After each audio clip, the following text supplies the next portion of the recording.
la colisión es inelástica, porque los tres cuerpos se convirtieron en uno solo, o sea, quedaron junticos. ¿Sí? ¿Cuántos cuerpos había por dentro? No, mi hermano, no quiero hablar de eso, simplemente es una accidente de ese tipo. Si estamos o no, o sea, fuerte. Ese es de los más fuertes que yo vi en mi vida, sinceramente. Entonces, miren que estas cosas no están hechas al azar, ¿no? ¿Entienden cómo es el juego? Este modelo no está hecho al azar. Si las partículas colisionan y pierden energía o se mezclan unas con otras, entonces ya el gas no es ideal. Eso se pone peligroso. Sexto punto. Miren, aquí hay algo importante. Las partículas tienen. Una pregunta, digamos que es un poco complejo, digamos, que entenderlo de las partículas cuando se chocan, no pierden energía, ¿sí? Entonces, digamos que en algunos casos no tendría validez entonces la temperatura del ambiente, porque también, digamos que si uno lo mira un poco al exterior, afectaría la temperatura. Y ahí habrían cambios de estados, entonces las partículas perderían o ganarían energía. Pero entonces uno puede, digamos, delegarle esos cambios de energía no necesariamente a la interacción entre partículas, sino de pronto a una entrada o una salida de calor del sistema. ¿Se entiende? O sea, le entró al sistema calor porque, no sé, tengo un foco, una fuente de calor, o tengo una fuente que está llevándose el calor, que lo está jalando, ¿sí? O un delta de T entre los dos que hace que la energía fluya de un lugar a otro, que es la primera ley, ¿no? Porque la primera ley dice, mire, lo que pasa es que hay un objeto más caliente, uno más frío, entonces la energía térmica tiende de un lugar caliente a un lugar más frío. Entonces, eso surge por esas situaciones. Uno podría pensar a priori, para no complicar el modelo, en que hay una fuente de calor, ¿sí? También puede estar asociada a las colisiones, sí. Incluso miren que aquí yo estoy haciendo algo que de pronto ni siquiera he dicho, y creo que lo voy a decir porque tu pregunta me lleva a eso. Estoy asumiendo que el tamaño de las partículas para todas es exactamente el mismo, que la masa de las partículas es exactamente la misma para todas. Pero si uno tiene un gas que tiene una masa m de partículas y un volumen b de partículas o un tamañito, y luego lo choco o lo colisiono, lo hago interactuar con un gas que tiene partículas más grandes y con más masa, pues puede ser que el sistema dinámicamente cambie por colisiones o por lo que sea, ¿sí? Eso podría pasar, ¿sí? Eso podría pasar. Recuerden que esto es simplemente un modelo, entonces, porque ya uno empieza a ver la realidad y se empieza a poner más violento. Entonces, voy a poner eso. La masa m de las partículas es la misma para todas. ¿Listo? Para todas. La masa m de las partículas es la misma para todas. 1. 2. Digamos, todas tienen las mismas dimensiones, por decir algo.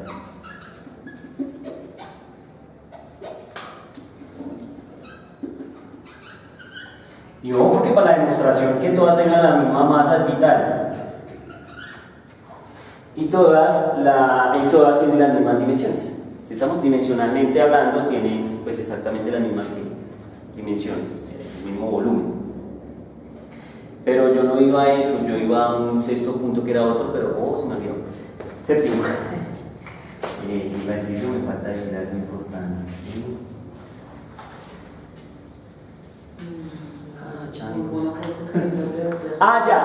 Ya. Sí, ya me acordé. Es que el séptimo punto es que las interacciones entre las partículas del sistema solo pueden ser por colisiones. ¿Eso qué quiere decir? Obviamente, por ejemplo, uno puede encontrar un gas que esté ionizado. Un gas que está ionizado es un gas que tiene partículas cargadas eléctricamente. Entonces resulta que cuando un gas está cargado eléctricamente, y bueno, eso lo hemos discutido un poco en teoría de campos, bueno, hay muchos cursos que he dictado, y es que si hay una partícula que está cargada eléctricamente, las fuerzas eléctricas son grandes. Las fuerzas eléctricas entre partículas son grandes. Por eso usted ve que si alguien frota una peinilla contra el cabello, entonces la peinilla atrae el cabello. ¿Sí estamos? O uno ve que una peinilla cargada atrae papelitos. La pregunta es, ¿usted cuándo ha puesto la peinilla con fuerza de gravedad que la tiene y con la fuerza de gravedad atraiga papelitos? ¿No? Entonces no puede decir, ¿estas partículas tienen gravedad? Sí, claro, la tienen, pero la fuerza de gravedad es demasiado pequeña y la fuerza de colisión es mucho más grande que la fuerza de gravedad entre las partículas, así que la fuerza de gravedad es despreciable. Pero si las partículas estuvieran cargadas eléctricamente, es muy posible que la fuerza eléctrica no sea insignificante comparada con la fuerza de colisión. Recuerden que la fuerza eléctrica es ¿cuántas veces la fuerza de gravedad? La fuerza eléctrica. Sí, ¿cuántas veces más grande que la fuerza de gravedad? Por ahí dijimos alguna vez, del orden de 10 a la 20 veces. La fuerza eléctrica es 10 a la 20 veces la fuerza de gravedad. ¿Les parece poquito? Es una monstruosidad de diferencia. ¿Sí estamos? Una cosa monstruosa, muy alarmante. Entonces lo que uno supone es que la interacción entre las partículas siempre es debida a colisiones. Entonces la interacción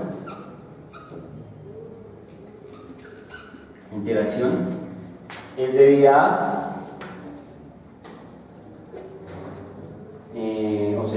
se debe a colisiones. Entonces uno lo que pone aquí es que las fuerzas externas son despreciables.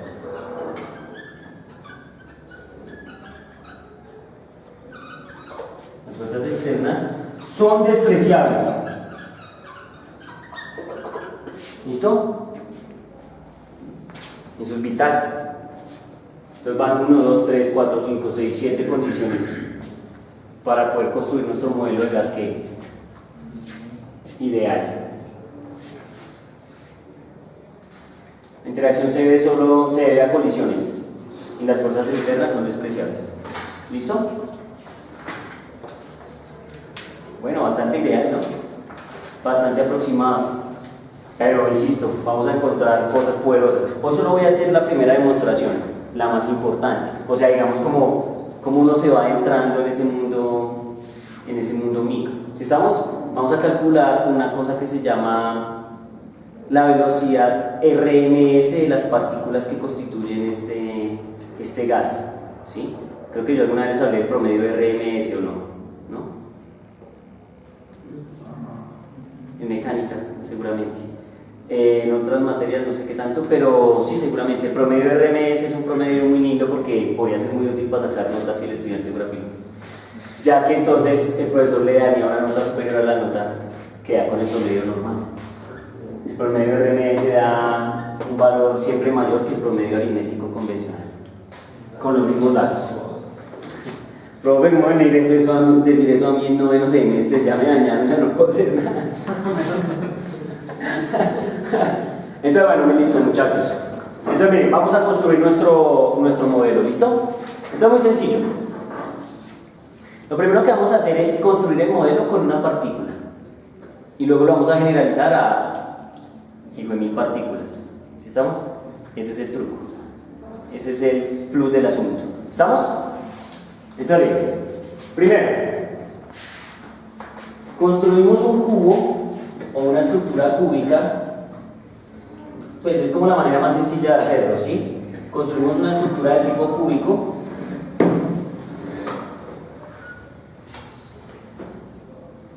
Hagan un acto de fe, esta es mi estructura. Entonces, ¿qué? Entonces, bueno, aquí la montamos.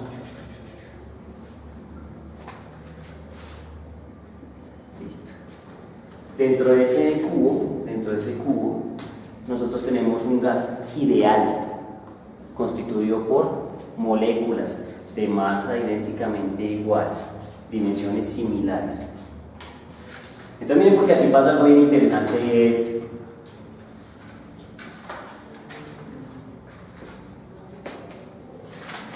tenemos las paredes del recipiente, que particularmente las que me interesan por el momento son estas paredes. ¿Sí? Estas paredes, pues no las voy a llamar, las voy a bautizar, digamos, esta es una pared de área 1 y esta es una pared de área 2. ¿Sí?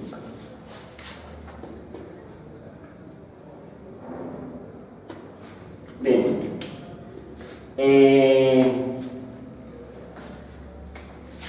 Y algo bien interesante es, bueno, tenemos una partícula, la partícula puede tener una velocidad completamente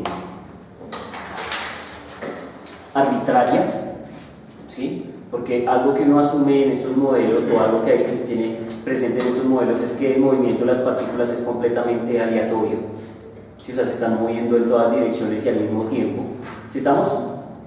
Eso es vital. Eso es completamente caótico, aleatorio. Uno no encuentra como un patrón de orden en los movimientos de los objetos. Pero primero, nosotros entonces estamos solo pensando en ¿qué? En una partícula. ¿Sí? La partícula tiene una velocidad v, puede ser por ejemplo esta. Pero, pues obviamente esa velocidad v tendrá componentes de velocidad direccionales en x, en y y en k. Porque es un problema tridimensional. ¿Sí estamos? Es un problema tridimensional. Entonces uno dice, bueno, bien. Entonces la partícula se mueve así. ¿Señor? ¿Cómo? Entonces miren, la partícula se mueve de la manera que lo pintamos ahí. Para que el problema sea fácil, para que el problema sea como tranquilo y no es una condición arbitraria, pues uno generalmente analiza en una de las direcciones privilegiadas, en X, en Y o en Z, ¿sí? El movimiento, por lo que está pasando. Entonces, pues la manera más fácil de hacerlo generalmente es sobre el eje X y pues por el dibujo así nos propone eso. Entonces uno dice, venga, analicemos eso sobre el eje X. Entonces uno dice, bueno, nuestro reto es calcular, como es un gas ideal, ¿cuáles son las variables termodinámicas para un gas ideal, señorita? No, las variables termodinámicas. O variables de estado de un gas ideal. El número de partículas, Sí. la temperatura y la presión. La presión y el volumen. ¿Sí estamos? Entonces lo que vamos a tratar de hacer nosotros es determinar la presión que genera el gas sobre una de las paredes del recipiente. Una presión sobre las paredes del recipiente. ¿Sí? Ese es nuestro reto. Encontrar una variable macroscópica medible partiendo del mundo micro. ¿Sí estamos? Ustedes saben que la presión es medible en el mundo macro, ¿cierto? Y la presión de un gas, pues uno sabe que es así porque uno puede medir la presión atmosférica. Y esa presión es debida a un gas que uno lo que llama aire. ¿Estamos de acuerdo? O sea que eso es susceptible de ser medido. Entonces dice, bueno, listo. Entonces, ¿en qué consiste el juego? Entonces dice uno, mire. Lo primero que yo voy a asumir es que es importante es, mire, este objeto tiene una velocidad en x, que yo simplemente lo voy a llamar bx, pues que será una de las componentes de velocidad y será bx. ¿Sí estamos? Esa partícula, mientras se mueve de aquí hasta acá, podría estar colisionando con otras partículas. ¿Sí estamos? Y cambiando su dirección en general, pero yo estoy asumiendo que la velocidad en x en promedio sigue siendo ¿qué? La misma. ¿Sí estamos? Estoy asumiendo que sigue siendo exactamente en x la misma. ¿Sí? ¿Estamos claros? Esas componentes siguen siendo de alguna manera la misma. Entonces nuestro reto es el siguiente. Primero, tenemos que determinar cuando esta partícula golpee esta pared de área A2, cómo es el cambio en las características de esa partícula, en su cinemática, en su forma de moverse. ¿Sí estamos? Entonces, si uno quiere calcular una fuerza, ¿qué dice la segunda ley de Newton? Que la fuerza es igual a ¿qué? Duro y sin miedo. Masa por aceleración. No quiero. Esa versión ahorita es completamente inútil. Porque aquí Una fuerza. A menos otra fuerza. La acción. no, esa sería tercera ley de Newton. No, segunda ley de Newton, versión original. Millos, ¿qué diría el profesor de mecánica respecto a la segunda ley de Newton, versión original? Si usted me hizo una costilla para el espejo. Segunda ley de Newton, versión original, señorita. Ya que vi que por ahí está escaneando libros de mecánica de fluidos o alguna cosa sospechosa. Señores, porque si no graves. No, pues no sé, porque nosotros trabajamos en lo que era la presión, fuerza sobre área o peso sobre área. Ah, pero la presión, pero no, yo quiero la fuerza según la segunda ley de Newton. Señores, la segunda ley de Newton no es masa por aceleración y el que les dijo eso los robó, joder, que no. Que la segunda ley de Newton es esta segunda ley de Newton.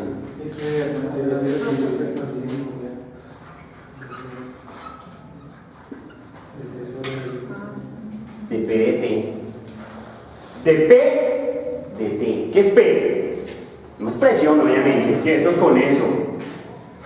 Quieto, lo paro en primera y una vez y no después qué presión, no, qué presión, sí, de presión, sin presión. Listo, no, pilas. P es lo que uno denomina momentum lineal de una partícula. Entonces P, que es el momentum lineal, está definido como la masa de una partícula multiplicado por la velocidad, concepto introducido a la física por un tipo que se llama René Descartes o alias Descartes. ¿Estamos? Que es el que primero habla de este concepto que se llama momento lineal o ímpetu. ¿Sí? Y obviamente sabe uno que ese ímpetu hace referencia a una cosa que yo he denominado en mi lenguaje más castizo y cotidiano, hace referencia al dolor. Al dolor. Eso es muy sencillo, papito. Eso es muy sencillo. Yo siempre hago el mismo experimento y pruebo que el dolor está asociado a la cantidad de movimiento, momento lineal o ímpetu. Entonces dice, mire, experimento sencillo. Tengo una bola de boliche, tengo una bolita de piquis y la dejo caer sobre mis pies desde una altura h conocida. ¿Qué? ¿Qué pasa? ¿Con qué velocidad llegan al suelo? Con la misma. Ah, pero duele igual. No. ¿Qué? Entonces, ¿qué es lo que hace que duela más una que la otra? La masa. O sea que el dolor que le produce un objeto a uno cuando le pega depende de la masa. Así de sencillo, usted lo acaba de decir. Entonces, mire, esta magnitud física depende de qué? De la masa. Entre más masa, más P. Entre más masa, más dolor. ¿Sí o no? Pero entonces, y la velocidad, pues uno dice, mire, su merced, resulta que yo tengo la bolita de piquis y tengo la bola de boliche, pero yo soy malo y yo quiero que la bola de piquis produzca un dolor del mismo tipo de dolor que produce la bola de boliche, pero lanzándola desde la misma altura. ¿Qué hago? Acelera la velocidad. Le lanzo con más odio, mi hermano. La lanzo con un odio mortal. Eso implica un aumento de la velocidad que inicial. ¿Sí estamos? Entonces la velocidad con la que llega ya es mucho más grande, pero entonces produce el mismo dolor que la bola de boliche. Conclusión, el dolor también depende de qué, de la velocidad con la que llegue el objeto que va a pegar. O sea, en conclusión, el dolor depende del momento lineal o ímpetu que tienen los objetos. ¿Sí estamos? Entonces la segunda ley de Newton dice, la fuerza es igual al cambio del momento lineal o ímpetu respecto al ¿qué? Respecto al tiempo. Por eso la ecuación que voy a usar no es m por a ni que nada de esas tonterías. Nada de eso. Quietos, voy a usar esta versión, pero la voy a usar de manera no diferencial, sino la voy a usar de manera, como digamos, algebraica, delta de P sobre delta de qué? Delta de T. ¿Sí estamos? Una pregunta. Sí, señor. De esta ecuación sale fuerza igual a masa por la aceleración, ¿sí? ¿De qué? ¿De esta ecuación? No, la de abajo. Sí, de esta ecuación. Pues yo entiendo lo de la aceleración por la velocidad, pero no me queda claro por la masa, porque si uno vería la masa.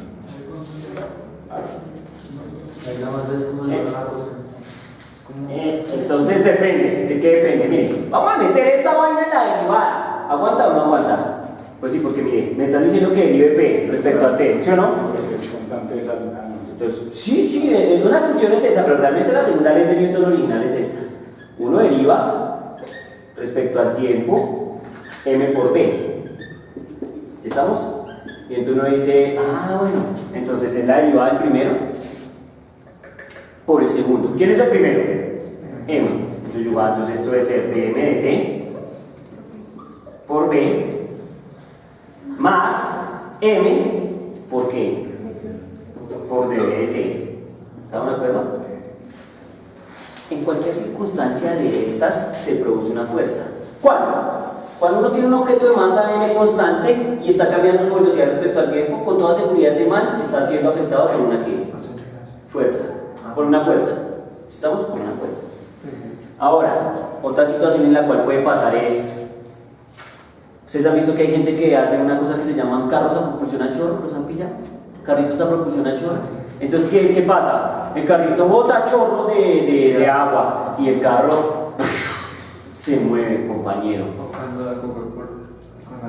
Bueno, también el efecto de la Coca-Cola y que se elevan, a veces hacen cohetes, cohetería con eso. Entonces ahí no es porque la fuerza sea igual a masa por aceleración, ahí es porque la fuerza es igual a dmt por b. O sea, porque la masa está cambiando respecto al ¿qué? Respecto al tiempo. Entonces, ¿cómo se eleva un cohete de la NASA?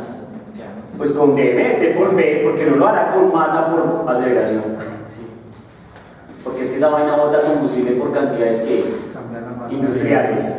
El DMT es que inmenso, por eso ese man se eleva, si no, no lo eleva ni mandrake. ¿Entienden por qué hay que meterle tanta plata al combustible del cohete?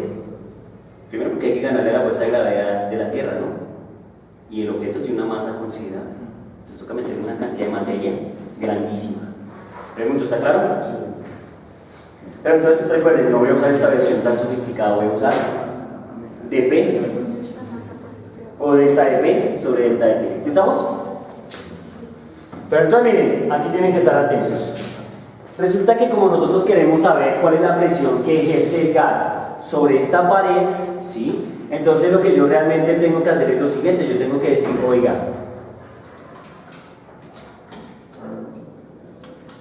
necesito saber cuál es la fuerza que hace la pared para que cuando la pelota llegue, o sea, es como una pelotita de ping-pong, uno la lanza contra la pared, ¿qué espera que haga? Pues que se devuelva. ¿Estamos de acuerdo? Que llegue y se devuelva. Incluso esta partícula puede venir en línea recta o podría pegar, por ejemplo, con un ángulo y no importa. Lo único que uno debe garantizar, según el modelo, me pregunté por qué, según el modelo es que la velocidad en X con la que pegó acá es la misma magnitud de velocidad